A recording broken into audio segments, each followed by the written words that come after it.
focus more on the speaker. Yeah, it's dark in here. Well, I think we'll get started. Welcome, everyone. Kennetha is our speaker. As we were talking, she was our district superintendent here, but has served a number of churches in Michigan, but now has a global position with the United Methodist Church.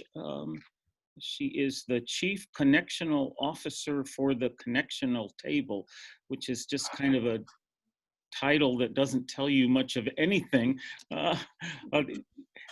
I'd say she pretty much runs the vision, mission, and ministry of the denomination between meetings of the General Conference, which happen every 4 years. So it's an important job, and she travels all over the world normally. And now, we were talking earlier, she Zooms all over the world. So Kennetha started in the Baptist church growing up, grew up in Texas, in Austin. Is that what I'm remembering? Mm-hmm. Somewhere in Texas. Yes, in Austin. And eventually worked in the AME church for a while, and then I'm not sure how you ended up in the United Methodist Church, but did a peace and justice ministry in Grand Rapids before being ordained. And she still lives in East Lansing, though her office is in Chicago. You don't have to often be in your office, I assume, and can travel all over. So we've invited Kennetha today to talk about her experience of being a Black woman in the United States, and what some of those experiences are that would be particularly helpful for those of us who are white to understand, and then also to talk about being a Black woman in what in the United States is a predominantly white denomination. We need to be careful when we say that that's true of the United Methodist Church, because the United Methodist Church is 12 million members, but it's growing so in Africa that before long, the majority of United Methodists will be outside of the United States, and that will change the denomination dramatically for the predominantly white Americans to be not the majority anymore. So we invite you to mute your microphone so that incidental noise doesn't draw attention. I'd invite you to also consider hitting the speaker view. That will that's what I'm trying to get. On a laptop, it's in the upper right-hand corner, but I don't know where it is on an iPad. It doesn't say speaker view. It says it might have a big box, and like 3 dots above it would be the logo for that. But that will, whoever is speaking, their Zoom camera will be large in the other. I know I had it, but I lost it, and I don't know how to get it back. And then Kennetha has said that if you have a question, just feel free to unmute yourself and ask that question. There also is a chat feature. I'm saying hello to everyone right now, and so you can see where that is. I've done this before, but I can't find it. I can't see. If you just want to type in a question, you can do that, and we'll make sure it gets to Kennetha, but we won't ask her to watch the chat while she's talking. All right, Kennetha, well, welcome. We're glad that you are taking the time to be with us, and we look forward to hearing from you. All right, thank you, Rick, and thank you, everyone. I have enjoyed the times that I was able to come and worship with you at Okemos Community Church when I was your district superintendent, and especially times when my whole family could come on Sunday mornings. You have been so hospitable. I'm going to start out with a passage of scripture and then prayer. And since I understand that you are engaged in doing some study around racial equity, racism, white privilege, those kinds of topics, what I'll share with you are just my personal experiences. And, no pronouncements, but my personal experiences, one person to another. So the passage of scripture I'm going to share is out of Galatians, and I know you've heard it before. And it's Galatians 3, beginning at verse 26. This is a baptismal passage. This passage was written and understood in the context of baptism, okay?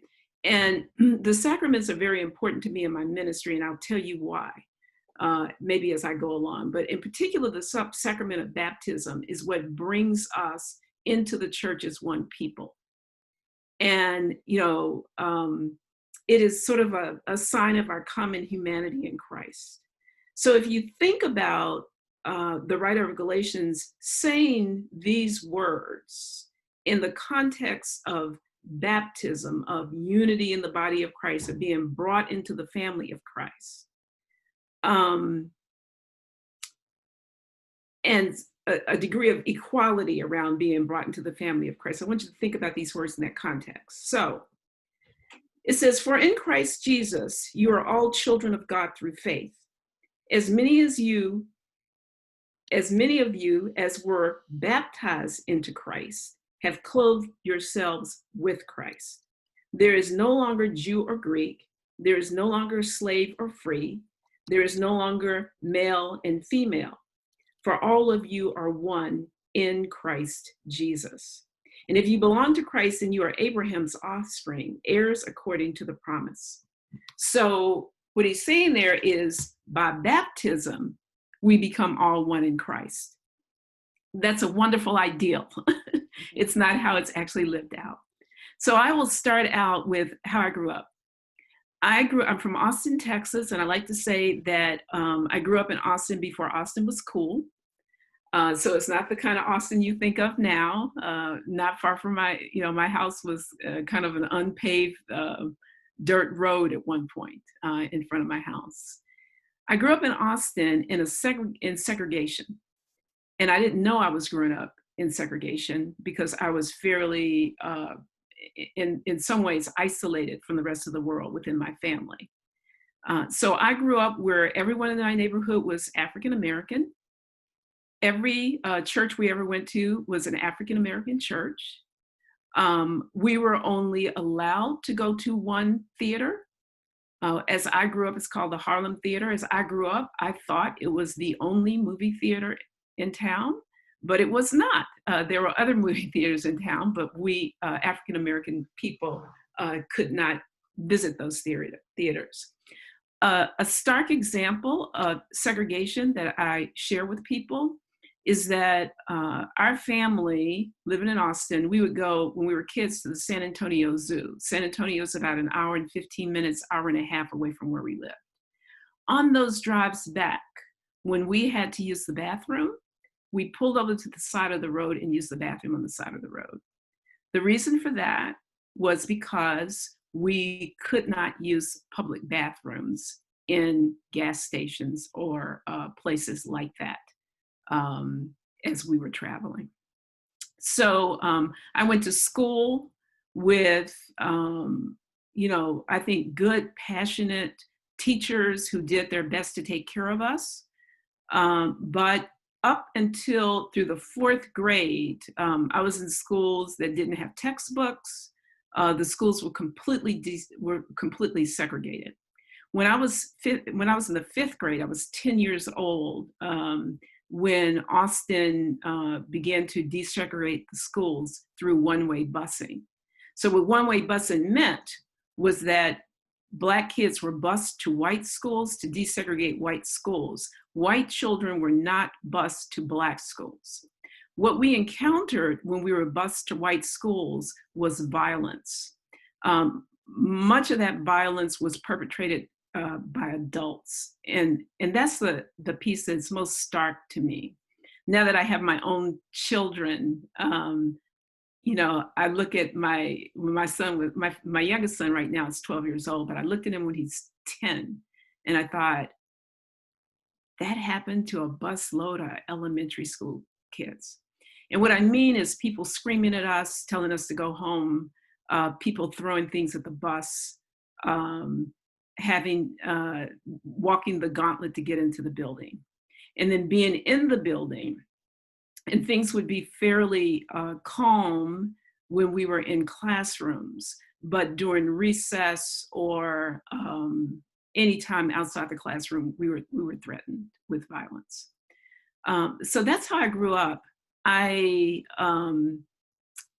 you know, again, went to an all African American. Now, this is even after segregation, because then things begin to sort of segregate on their own.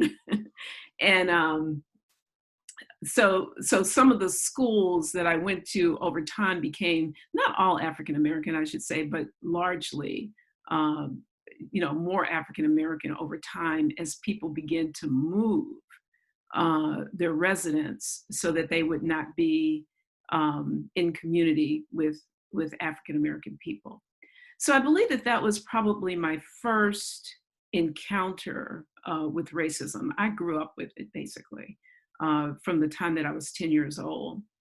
And then I went to college. And some of the narratives that we tell ourselves, like racism is only in the South, it's not in the North. So the first time that I was called a racial slur happened on the campus of Harvard Business School. I had been admitted to Harvard University, and I don't know what I was doing on the business school campus. It's kind of across the river, but I was walking through the business school campus, and a man accosted me and called me a racial slur. That was the first time. It was not the last time. You know, I have other memories of jobs. For instance, I had a job once. I lived in Louisiana for a while in New Orleans. I had a job in a hospital where my supervisor repeatedly told me things like, people like you don't make it here, where people would talk about the Ku Klux Klan meetings. You know, that's been my whole life. That has been my whole life. There is no aspect of my life that has not been touched by racism. The Black church and the Black family was the one place you could come to find relief, where it was safe, you know, within the family or within the neighborhood, where it was safe within the church. There's one of the bishops here, I think he's retired, he may have passed away, I don't remember, his name is Joe Sprague. And Joe Sprague, a number of years ago when we moved to Michigan, I met him. I was attending Trinity United Methodist Church, and I met him. And he said something I will never forget. He said something, I can't tell you his exact words, but it was something like, you know, that he expressed appreciation for African American people who were willing to be in ministry in a predominantly white church. And his expression of thanks had to do with his acknowledgement of what we gave up. And he is the only person that I've ever heard articulate that. Because what you give up is one of the few places of safety from racism. What you give up is your culture, your music, your way of worship, okay? So I come into the church, and as Rick said in kind of my introduction, I had, you know, ministry experience as a layperson within churches. I was originally Baptist, then I went to the African Methodist Episcopal Church, and even that piece is important because the AME Church came out of the Methodist Church, and it came out of the Methodist Church as a result of racism. So I was in the AME Church for a while, and then made a decision when I began to feel a call to ministry to become United Methodist, because I read all this stuff about the United Methodist Church and about, this theology of grace and,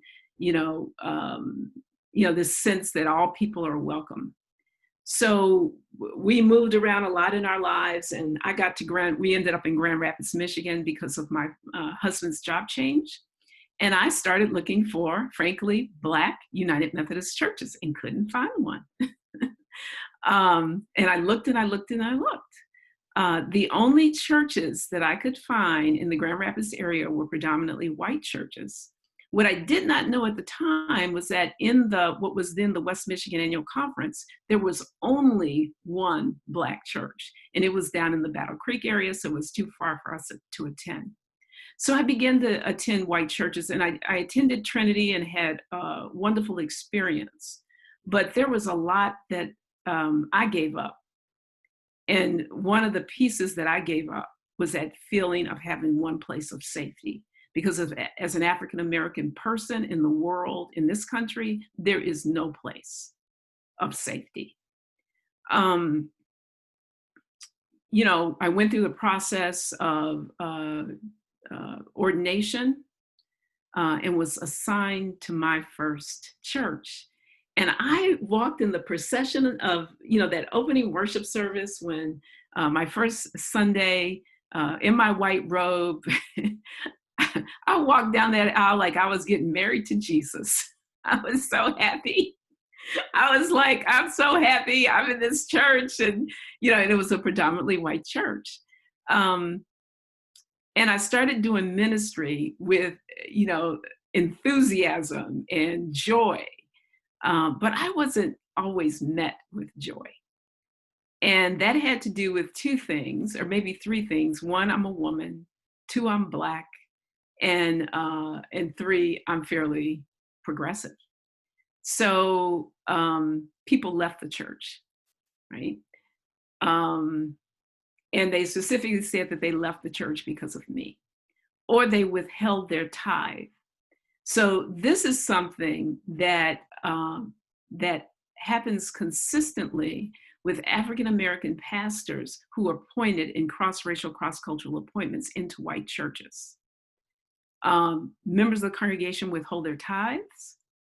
You get complained about to the district superintendent, and members leave the church. And when you are judged in terms of your competence and when you're judged and evaluated based upon whether or not your church is paying their apportionments and what the membership numbers and worship attendance looks like in the church, then African-American pastors are evaluated poorly often when we face these kinds of situations. So, and I'll say one other thing. I'm going to share with you probably one of the most painful experiences of my ministry. I'm happy as a clam, but people are not happy with me. And I don't know why. So there was a whispering campaign going on about me within this church, my first appointment. And I didn't know why. When I would approach someone on the SPRC, they wouldn't tell me why. I couldn't get anybody to tell me why. I just knew that there was a whispering campaign going on. I remember, this is how stark it was. After a service, when we were sort of standing in the receiving line and shaking people's hands, a gentleman who was a visitor to the church, he was not a member, walked up to me and shook my hand. He says, "Yes, I've heard about the problems they're having with you." And I had no clue what he was talking about, but it was humiliating. The way that I found out what the problem was when a couple of members of the SPRC were meeting with the senior pastor with a list of complaints about me that nobody would tell me about. So I barged into the office and I refused to leave until they told me. And so they did.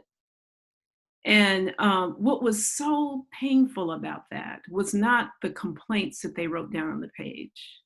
What was so painful about that was nobody would talk to me. People talked behind my back about me, but nobody would talk to me. And that somebody who was a visitor to the church would know more than me about what was going on with this congregation in my presence. What that communicated to me was a lack of value and a lack of trust, and a profound lack of caring. One of the things that was on that list is often on, now I found out it's not unusual, it's often on the list of largely white congregations with Black pastors. And it was that I preached too much about social justice. So let me segue to explain that, because you'll hear that. I've heard that many, many times, and I bet you your pastor has heard it too. You preach too much about social justice. You're talking about politics. Anytime that you preach on, passages of scripture like, let justice roll down like waters and righteousness like an ever-flowing stream. I mean, I just want to say, which part of the Bible do you want me to preach? By the way, since most of it having to do with how we treat each other as human beings seems to be about politics or about social justice, and you're not supposed to talk about that stuff. So which parts do you want me to preach? So let me segue to give you sort of some perspective around this, you preach too much about social justice. That is only a complaint that happens within white churches. Only, okay? I went to a largely African, not largely, it is completely African-American church, one of the largest African-American churches in our jurisdiction. Is in the Detroit area. It's called Southfield Hope. And I preached a sermon. The actual text of the sermon was about, the scripture passage I used was about prayer. The sermon was about prayer. But all of my sermon illustrations were about African-American people who had been killed by police. It was about the Eric Garners, or who had been killed by white vigilantes, Trayvon Martin, folks like that. So I finished that sermon and I'm looking out, usually I'm looking out at a completely white congregation with one or two people of color, maybe. But in this case, I'm looking at a completely Black congregation with one white person. So then I'm standing in the line and everybody's coming through, shaking my hand. And this white person, he's the man, came up to me and he said something that I'm so used to hearing. Well, that sure was a bold social justice sermon, in that kind of tone of voice, in a disapproving tone of voice. Many of the African-American congregants who shared with me after that sermon, their comments could be summed up in the words of one man. His name is Tony Shipley. He's an African-American, was retired African-American clergy person. He was in the congregation that day. This is before he's passed away since. This is quite a number of years ago.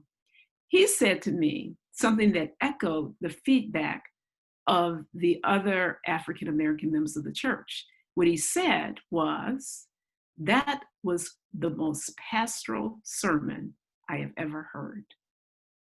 Okay, do you get the distinction? When I preach about racial justice in white congregations, I am being political. Why don't you stop being political? Why don't you stop preaching about social justice?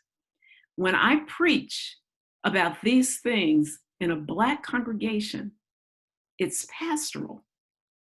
The reason it's pastoral is because it's happening to our kids and our nieces and nephews and our brothers and our sisters. That's why. So, so that is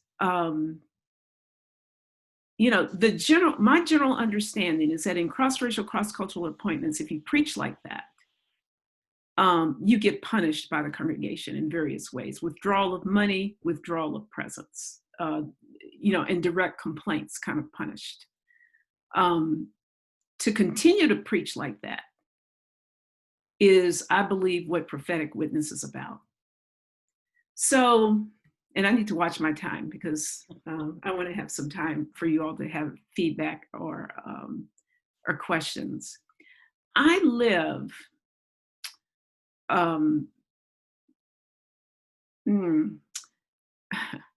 I live in an atmosphere. When I wrote my theological papers for ordination, and someone they asked the question about how you define or understand sin and evil, and I talked about sin. In fact, the question, as I remember, it was actually about original sin. And I talked about original sin as almost like toxic air. It impacts all of us. We're all breathing it in and being poisoned by it in different degrees. And you all know that Jim Wallace book, Racism as America's Original Sin. It is still here, and we're all breathing the toxic air. And now I am going to get political because this is just a conversation. I'm not even preaching.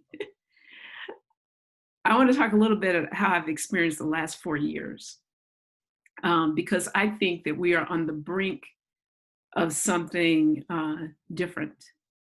In 2016, when Donald Trump was elected, my experience of that was profound betrayal.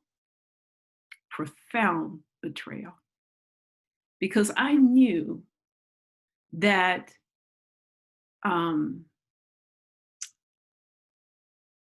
some of the people that I had pastored,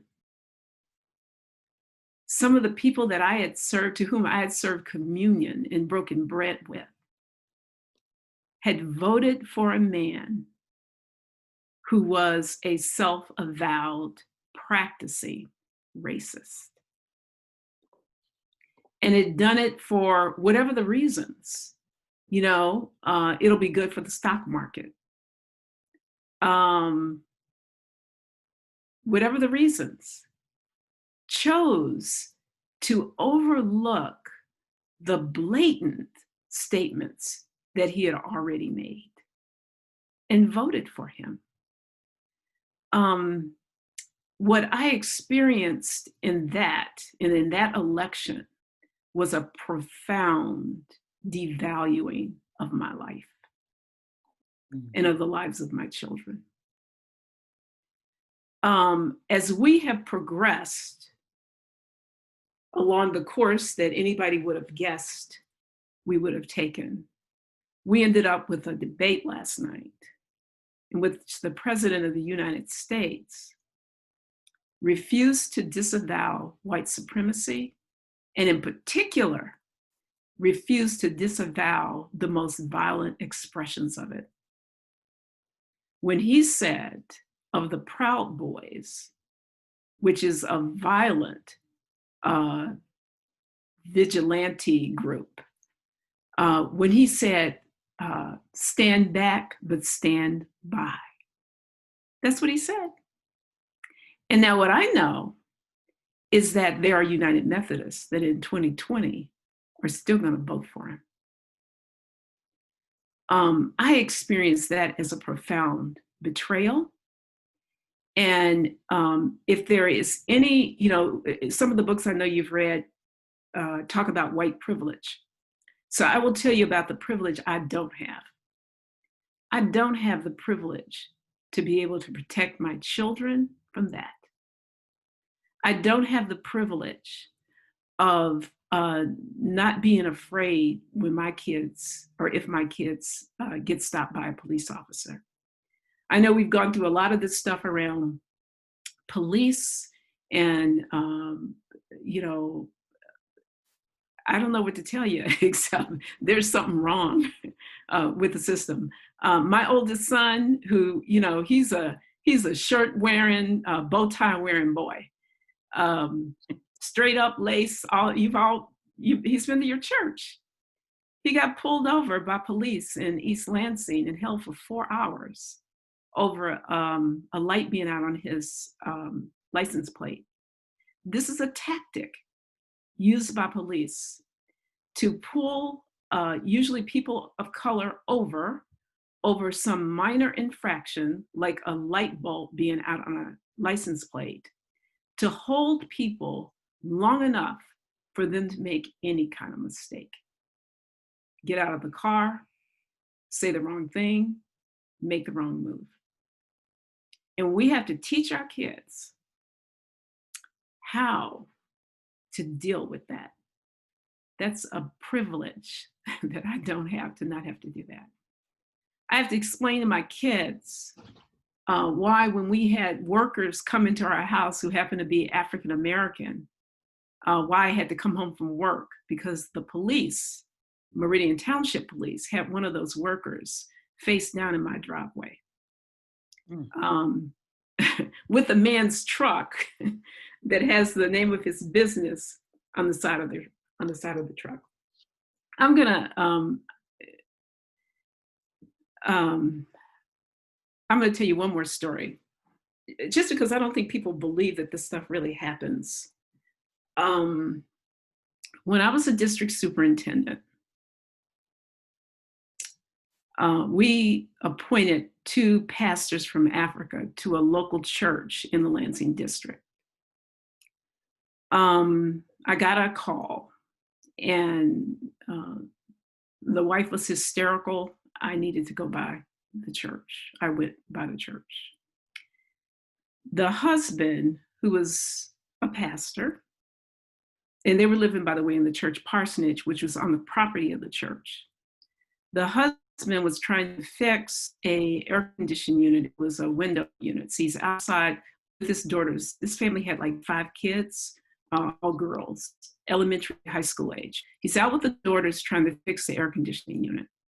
Someone called the police and said, somebody's trying to break into the church's house. The police showed up, 3 jurisdictions, 11 squad cars, rifles, long guns, and dogs. This family was cowering inside of their house, terrified. One of the little girls was so traumatized, she did not speak again for months. So I talked our bishop and our chancellor into calling a meeting with the heads of these jurisdictions. So we had our Ingham County Sheriff, the head of the Michigan State Police, and the head of the Lansing Police, and we set them down. And they justified their actions. They said, this is protocol. They played the 911 call that they received. And the person making that 911 call had been a member of that church.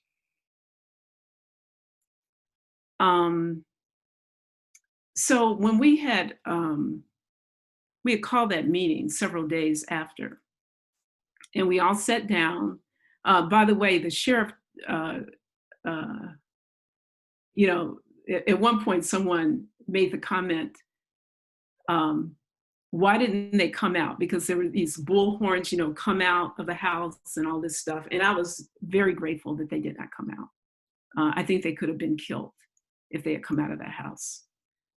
But at one point, he suggested, well, why didn't they just call 911 if they didn't understand what was going on and were scared? This is like, what? What? So that was their experience in their appointment.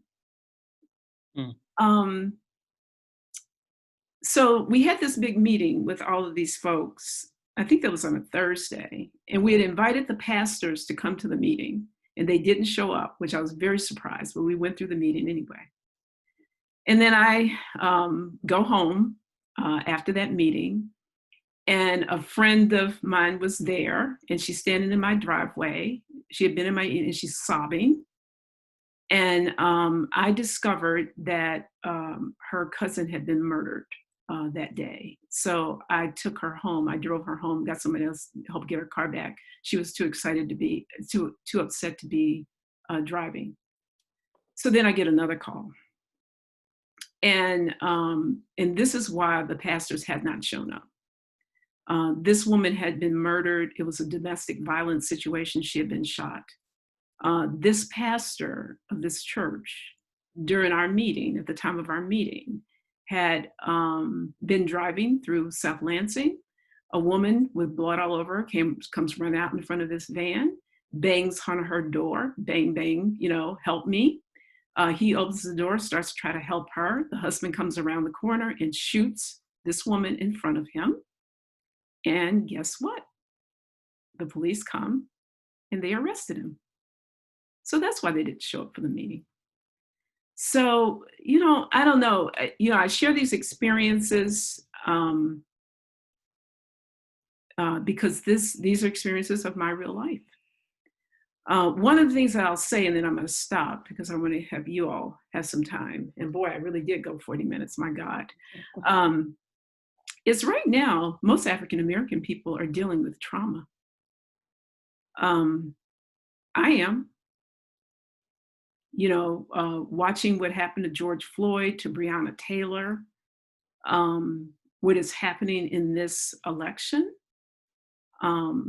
It's not just the rhetoric of the president, but it's the people who seem to be accepting of this rhetoric. So it is not something I can afford to take lightly or ignore, because I'm on the other end of it potentially. So I'm going to say something about communion. I started out with baptism, and this will help me stop. I started out with baptism and this whole kind of concept that we are all one in Christ Jesus by the waters of baptism, whether we live into that well or not. Communion. The reason that I am an elder in the United Methodist Church and not a deacon or anything else is because I needed to be ordained to be able to bless the elements and to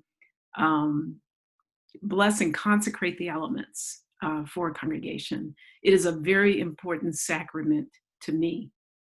When I look at the whole loaf of bread, and I think that we break the bread, we break the body, it is representative to me of the brokenness of Christ's church and the brokenness of Christ's body.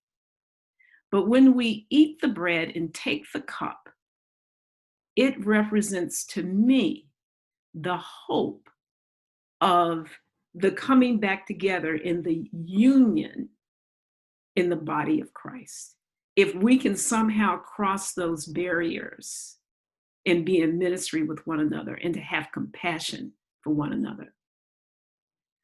So one of the most fulfilling aspects of my ministry has been to stand up in front of the congregation and serve communion to people sometimes who I know can't stand me and don't want me there.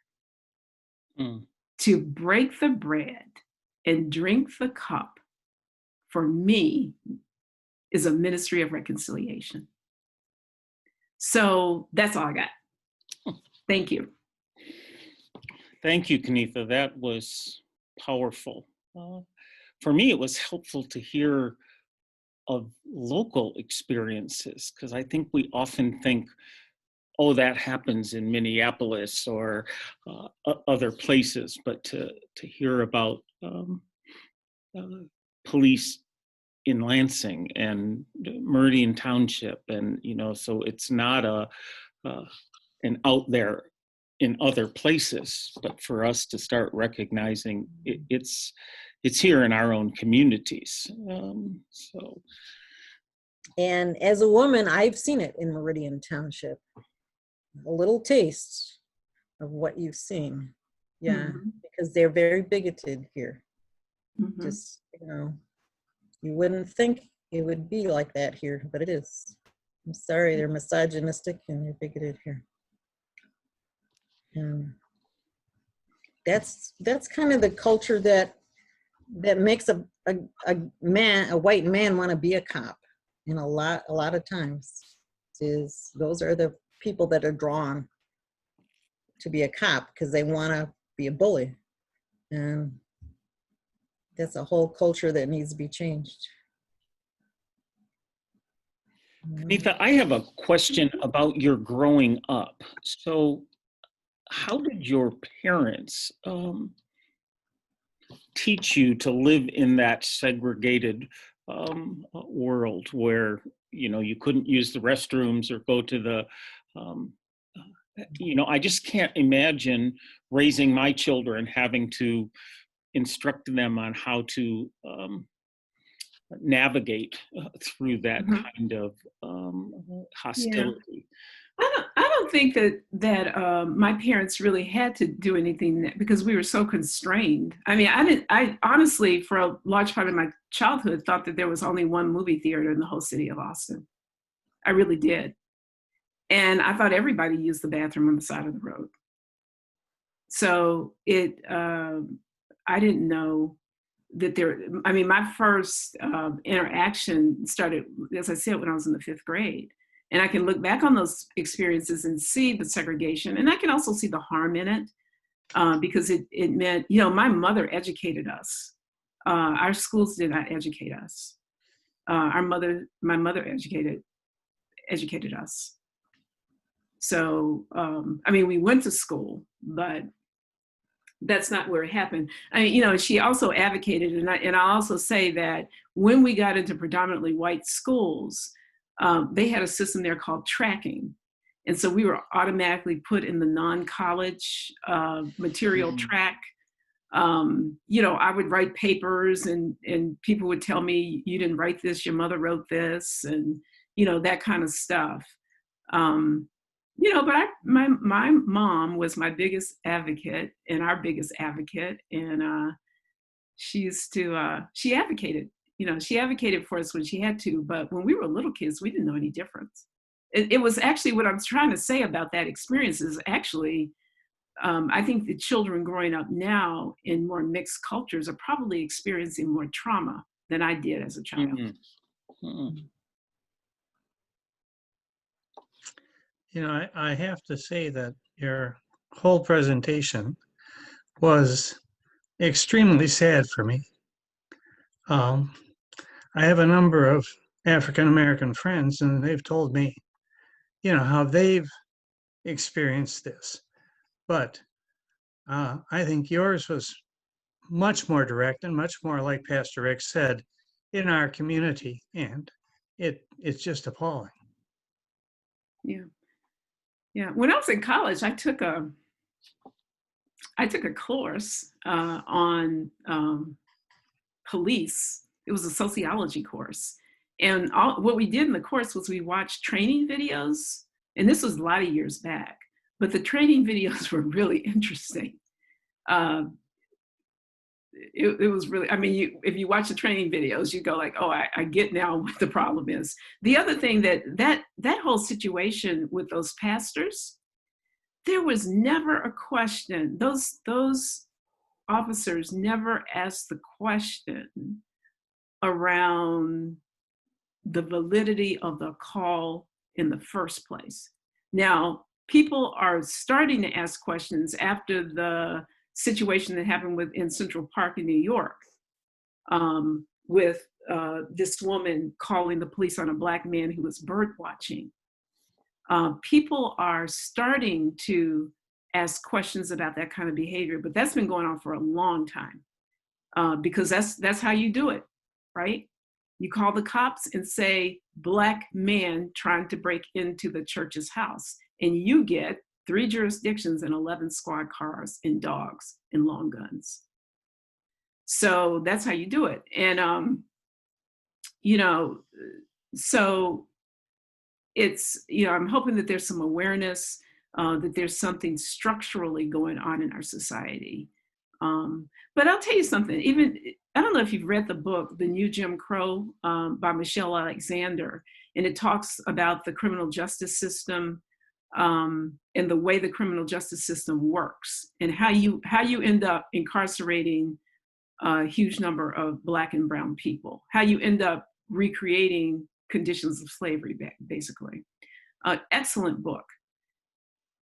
When she gets to the end of it and she starts actually talking about solutions, one of the solutions that she raises, I think implicitly, is compassion.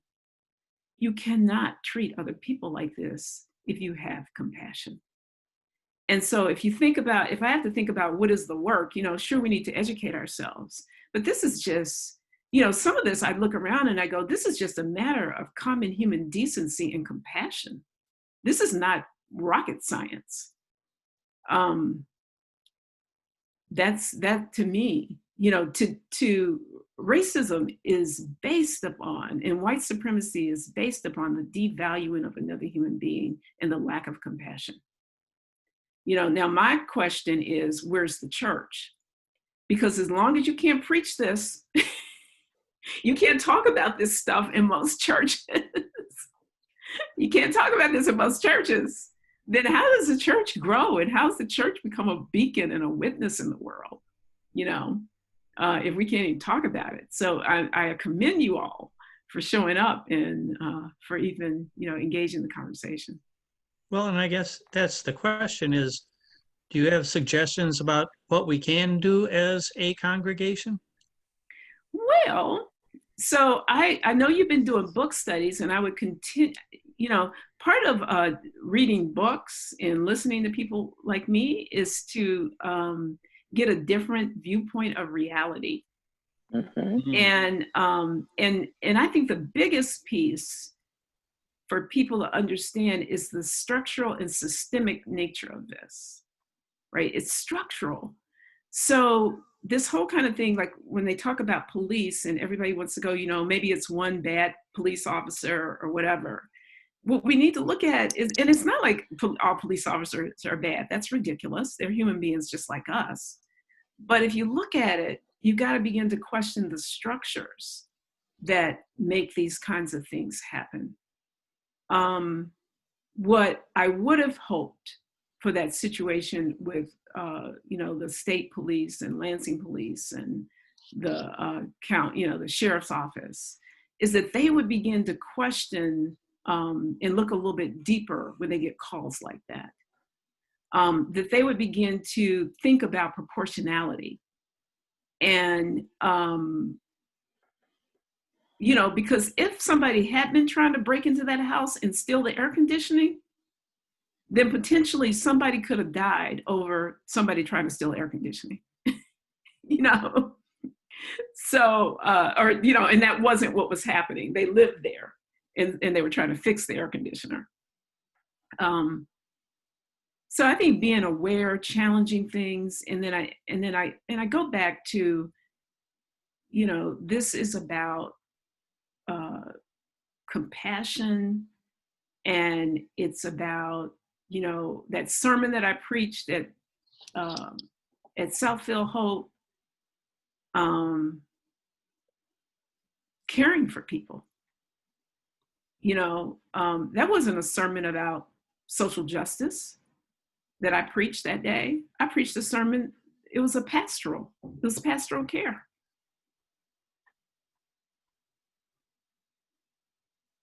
So you show up at the parking lot where this is happening by the parsonage. How are you treated as a Black woman coming in?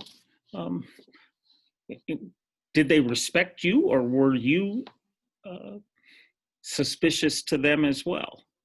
Well, I wasn't in the parking lot when all these squad cars were there. So that I went after the fact, because I'm the district superintendent, and one of my roles was to be a pastor to the pastors. So I just had a family go through an incredibly traumatic event, and I was making a pastoral call to them. That's what I was doing there. And then in other senses, I was advocating.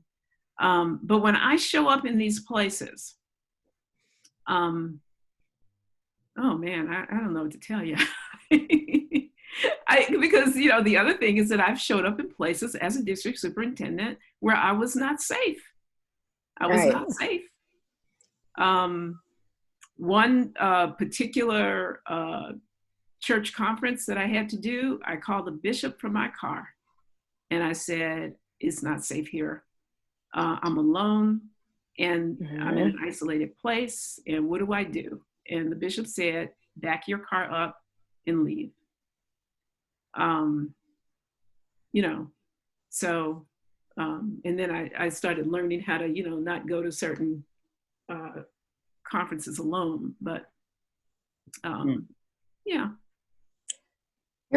You're sharing. I don't know if my microphone's on. Can you hear It me? is. Yeah, we can hear you just fine. Your sharing is very meaningful to me because it says even more profoundly all of the personal things that have happened, because this is what my daughter Susan has told me about the 4 Black children that she has brought up in Lansing. And it is true, they can get stopped just because they are Black. It doesn't matter.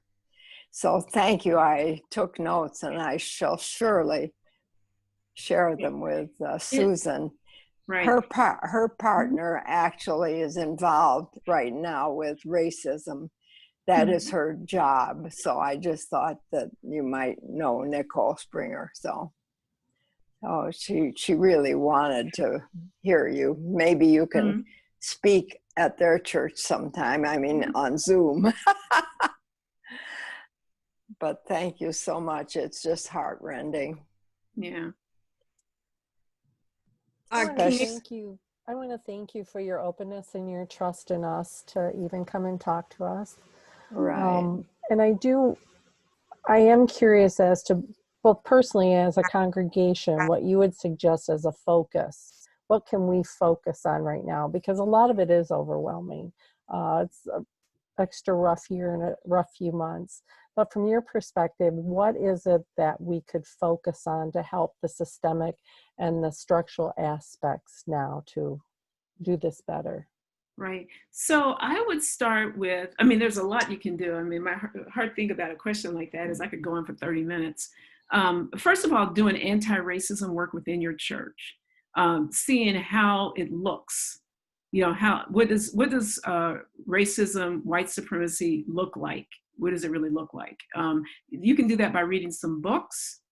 And, you know, I'm sure you have a book list, but I definitely suggest, because so much is in the news right now about policing and the whole criminal justice system. Michelle Alexander's book, The New Jim Crow, is very accessible. Ta-Nehisi Coates, who I would disagree with because he doesn't quite believe in, he pushes back against religion in a sense in that book. It's a very short book. It's written as a letter to his son. It's called Between the World and Me. And he talks about, he uses this term throughout. He says, people who think they are white, because whiteness and Blackness and all of this is really a social it's a social construct. You know, somehow the decision has been made to divide people according to the quantity of melanin in our skin. We could have just as well built some sort of racist structure built upon height, and all people, you know, we would discriminate against all people who are below 5'5", right? I mean, it could be as like random something. But it has, because of the history of slavery and some other reasons, you know, been about race. But race itself, what is that? That is a social construct. That's a construct. That's something we made up basically as a way of subjugating the subject, to justify the subjugation of one group by another. So I would, you know, engage anti-racism work through book studies.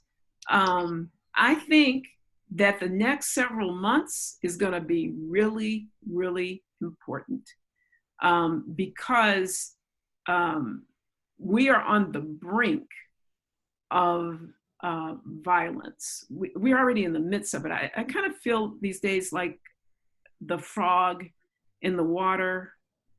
You know, if the water is boiling and you throw a frog in it, the frog's going to jump right out. But instead, we're in the water while the water's being heated up. And, you know, that's sort of, so get active in this election. Do what you can to support us going forward in a different way. Because if we go forward with Donald Trump, I see no, I'm afraid for my family's safety, pure and simple. I'm afraid for my family's safety. My son is at college. I want him home at the beginning of November, just so he can be close to me. I think we Thank you. face an almost impossible challenge. I mean, we have 400 years of slavery and Jim Crow and racism and redlining. Making the change is, as you say, this is systemic and it's been there for so long.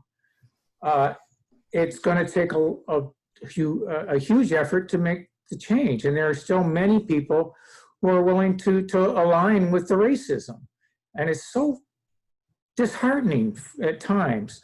And in one way, I guess, with that long history that we have, and I mean, Native Americans, we've treated them the same way, and you know, I guess we can't expect an instant change, but we've got to make the effort. We just cannot give up. And I think with the change is possible, but boy, it is. I just with the last 4 years have just been really just so painful. But I hope I can do more. I want to stay in the fight, and I hope others will too. But it's just crazy. But you just say first of all we've got to focus on this election and make a change, and then but not let up after that happens, because it ain't over. Yeah, and I agree. And there's no reason to give up hope. I mean, you know, we're never going to get rid of sin. So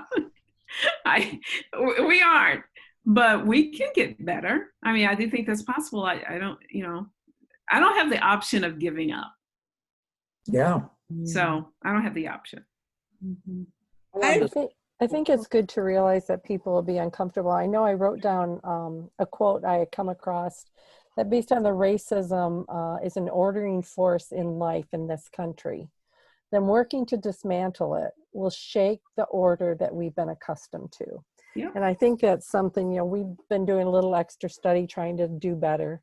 But a lot of people haven't done that. And so to recognize that when we begin to be more vocal, where we have not been, that people will be uncomfortable.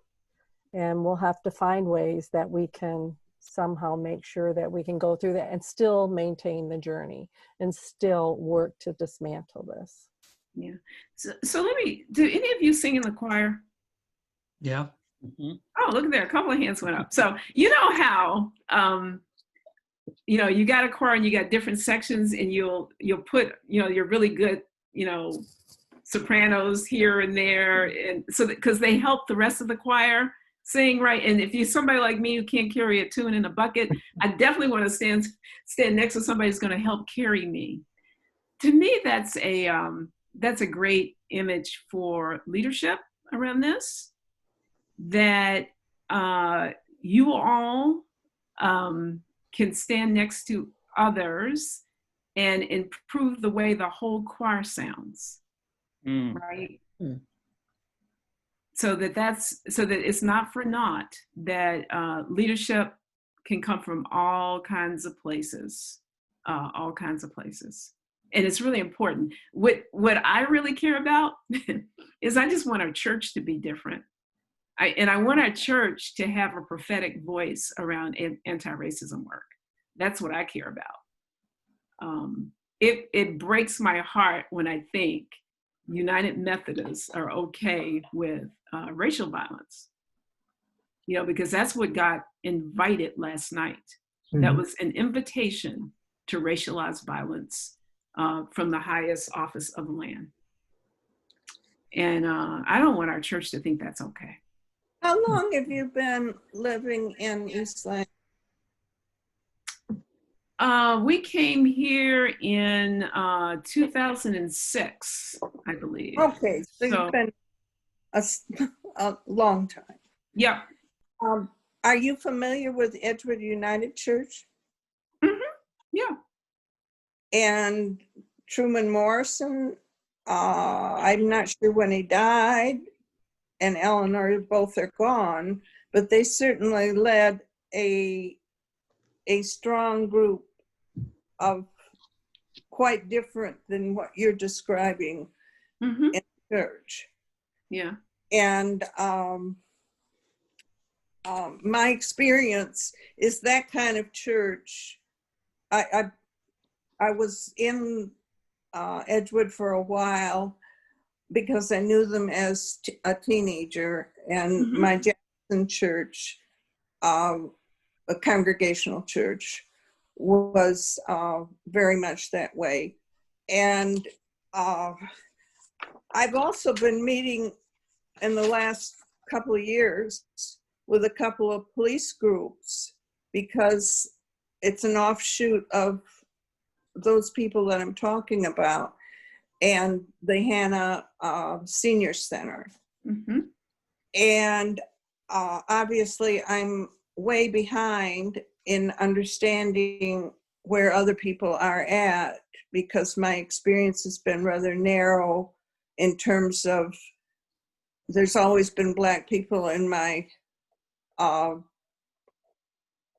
my work life, as a teacher. I in a school in the South that was just coming, well, they weren't even out of segregation yet, but they had white teachers going in. And this was at Raleigh, which is quite different than what you're describing in Austin.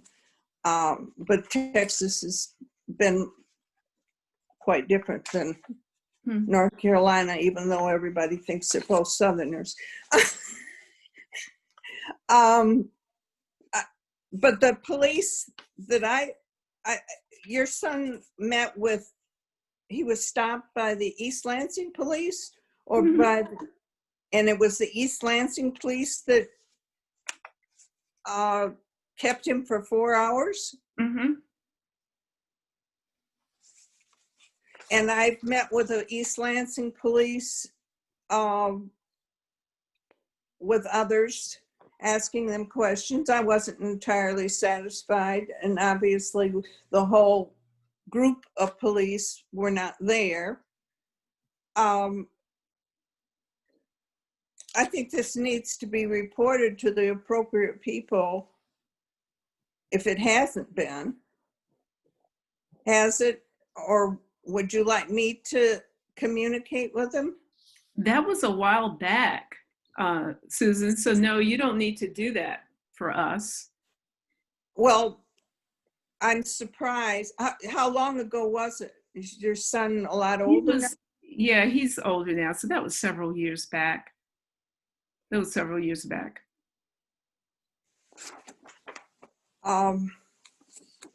I think they have moved in directions, and I've also met with the Okemos police as a member of the Democratic Club, and they were picking another person for the police department and wanting our input. And yeah. So what I think that I think we need to get to know what they're thinking right now, and what their policies are, and they need to know what we think. And the East Lansing police were extremely happy to hear the seniors' attitudes, and they consisted of a reporter, editor of the Lansing State Journal, who came from the same church I did in Jackson, and it was her idea to bring them in, and the book that she presented that we had read, it's we certainly don't get the other side, and you are telling us the other side, and yet you need to tell us more.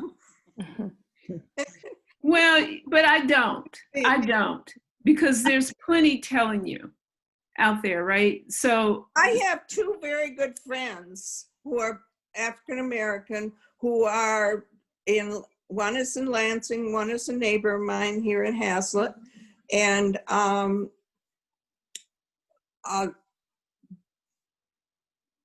they have had problems, but they haven't detailed it out. Don't you And neither- think? So, Excuse me. so I think what's helpful is, and the reason that I share with you my story, right, is that when you hear these kinds of stories from African American people, so that there's a moment when you think, maybe there's some validity to that. So Yeah. because this is fairly don't- widespread. I'm sure on the validity. at Yeah. all. And and what I say to people is that these kinds of things have happened to my family, and I'm a middle class, I would say educated middle class Black woman. You're one of us. And so what Right. happens when you are, a young teenage male, and you're living in a poor area? That's the question. So those are things that, when you think about, I highly recommend Michelle Alexander's book. And if you wanted to go do the advanced version of that, I'd read Khalil Gibran. Yeah. Khalil Gibran. It's called The Condemnation Gibran. of Blackness. So, and what was that Book is called The Condemnation of Blackness. Yeah. Mm-hmm. And I think that what reading these kinds of things does is it shifts your paradigm a little bit, or potentially could shift your paradigm. And part of that paradigm, and this is my impression, is that through your eyes, you don't see this. I've had people tell me all the time that there is no racism. Racism is over. And really what they're really expressing is they don't see it. It's not happening now, but I'm really, but that's the point. Right. And I think it's not happening to you. Yeah, I think part of the one of, key. Oh, sorry, Diane, go ahead. yeah, you mentioned compassion. I was thinking that is one of the ways that we personally can share the kind of stories that you have shared. Mm-hmm. And there are a lot of people here who don't hear you, and you don't need to necessarily say who said these things, but you can share the kind of stories that help other people to understand what is really happening. Right. And if you read Michelle Alexander's book, she lays it out perfectly. This is how. If you look at our prison system, right? Our prison system is, and then you look at in the inside of our prison system, that is predominantly Black and brown. How do you manage? How do you manage to jail that many people? There is a system, just like there would be a system for making a car. There is a system for doing that. This is how you do it. And that is what she explains. You design a criminal code that criminalizes poverty, or criminalizes things that are not, it's not even, it's the way the system is designed and then the way it's applied. It's a system. It is a system. It is someone, I don't know who said this quote, systems are designed to get the exact results that they're getting. Something to that nature. I may not be explicit, exactly quoting it, but systems are designed to get the results that they're getting. Yeah. And so our criminal justice system is designed to get the results that it's getting. And you mentioned that part of it is focused on people in poverty. And then we have a system also, a banking system that redlined African Americans so that they couldn't own property, which then limits their ability to develop their wealth. We also, in hiring, so many times that discrimination occurs, which also then limits the amount of income that people of color can have. And so so there are more of them in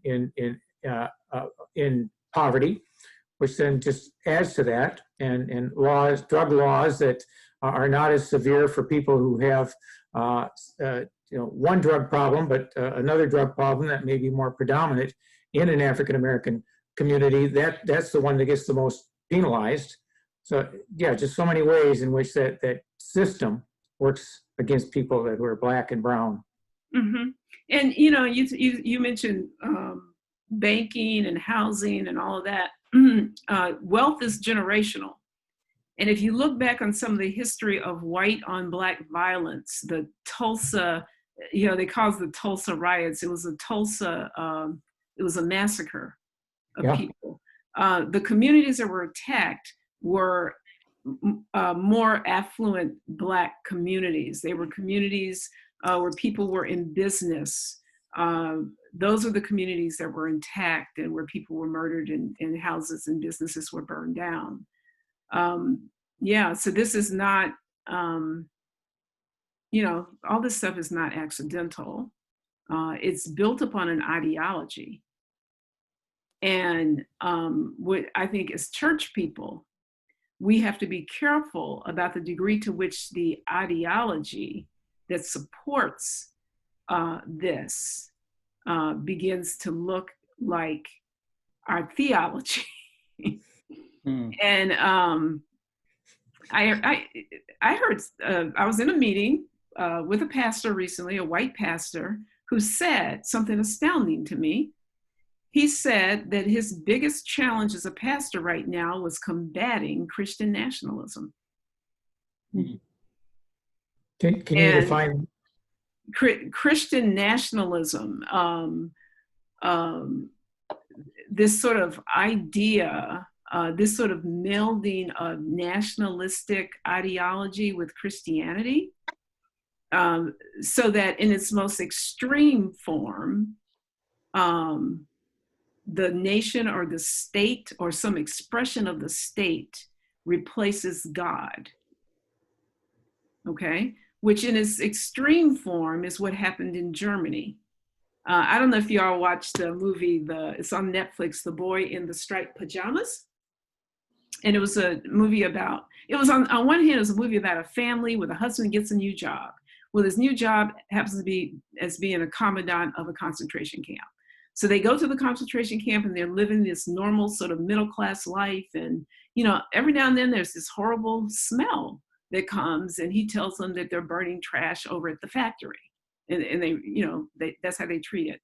Well, one of the most striking scenes is they're sitting at the dining room table and the wife has talked about the smell. And then they're holding hands and they're praying over the meal and saying the Lord's Prayer.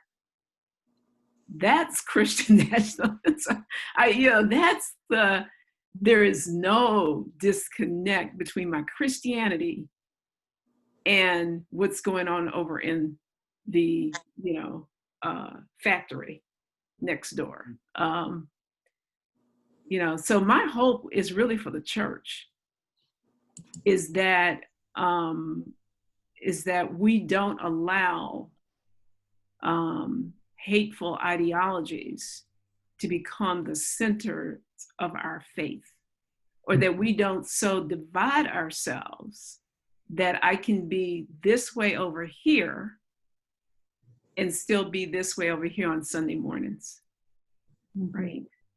Mhm. And I mean, and you're going to take it a step further, that the church take on the prophetic witness to which I think Christ calls us.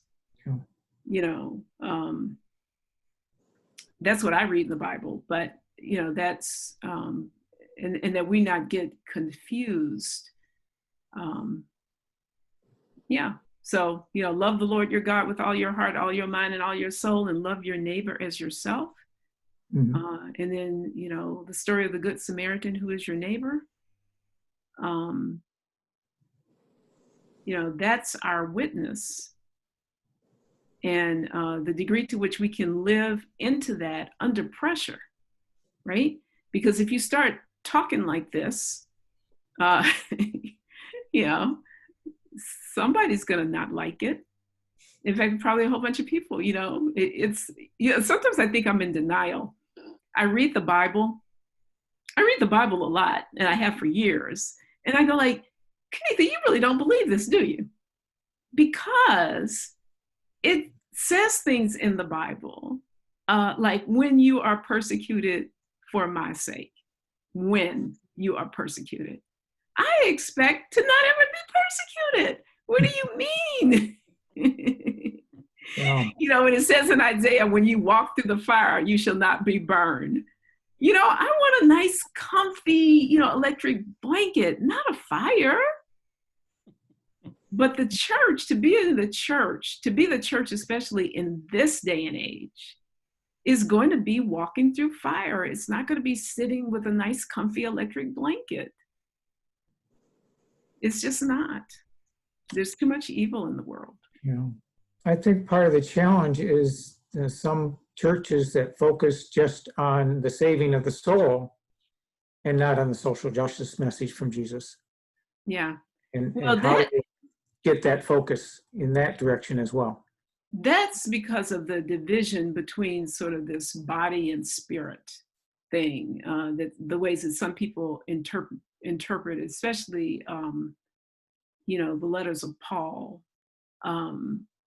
But when you look at Jesus's ministry, he cared about people's bodies, right? So it was an embodied kind of Christianity. You know, he fed people, he healed people's eyesight and their hearing. You know, the woman who had been bleeding for 12 years, he stopped the bleeding. You know, he cared about people's bodies, not just about their souls. So one of the ways that people talk about racism, especially racial violence against Black people, is the destruction of Black bodies. To think about Black bodies, to think about bodies, you know, chained in the bowels of slave ships, you know, bodies beaten and whipped and hung and burned, and you know, all of that, that we would care for bodies, that we would care that, you know, George Floyd could not breathe and Eric Garner could not breathe, and you know, all of that. So we've got to hold together that spiritual with the material in the real world. We're in the real world where bodies are being damaged. This is not an abstraction. Well, thank you, Kennetha. This has been informative, helpful, moving. And so our plan is to gather next Wednesday at 7, the same link, to talk about what we have heard tonight. So we have a week to sort of digest it and to begin to think about what does that ask us as individuals and as church to do? What are some next steps that we will take? And then the week following that, we will have Adriana Leo as our guest speaker, and she works for Ingham County. And, you know, that was the first county in the country to declare racism a health crisis. And Adriana is part of the team that is looking at what that means, and what we are specifically asking her to talk with us about is what is being done in Ingham County that we might partner with or join with in this battle for racial equity on a local level. Our sense is, let's not reinvent the wheel, but let's join forces with what is being done out there as well. I kind of think that we are reinventing the wheel, and it may be necessary because I certainly feel like we were doing this back when I was a teenager and in college. And yet here we are, we're doing it All over again. the third time. Well, I think we want the quick fix always, and so we want to do things and then think we've fixed it, which I think electing a Black president led a lot of people to believe, well, see, we've ended racism because we elected a Black man, and this growing realization that racism is still present, and maybe it always will be, but we have to understand it, and we have to, in its present form. And I just thought we'd go a lot faster. That we'd be out talking to the police and at least communicating with them and trying to understand where both people are at. And maybe some of that's being done, and that's what I mean. So Adriana might be able to say, here's a group that is meeting with police, and here's a group that's doing different things that we can become part of and support. So I'm grateful for your presence, and Kennetha, really thank you so much. I see, yeah, some are applauding. Thank you. Thank you all. For that. And some of you might know Kennetha is a candidate for bishop in the United Methodist Church. Of course, that got put off a year, so next November, I think is when the elections for bishop are happening. So my prayer is that she will be that kind of leader within our church. So thank you all, and we hope to see you next week. And thank you, Kennetha, once again. Well, thank you all. It's been wonderful sharing time with you. Thank you. Blessings. Yeah. Good night. Good night, everybody. Yeah.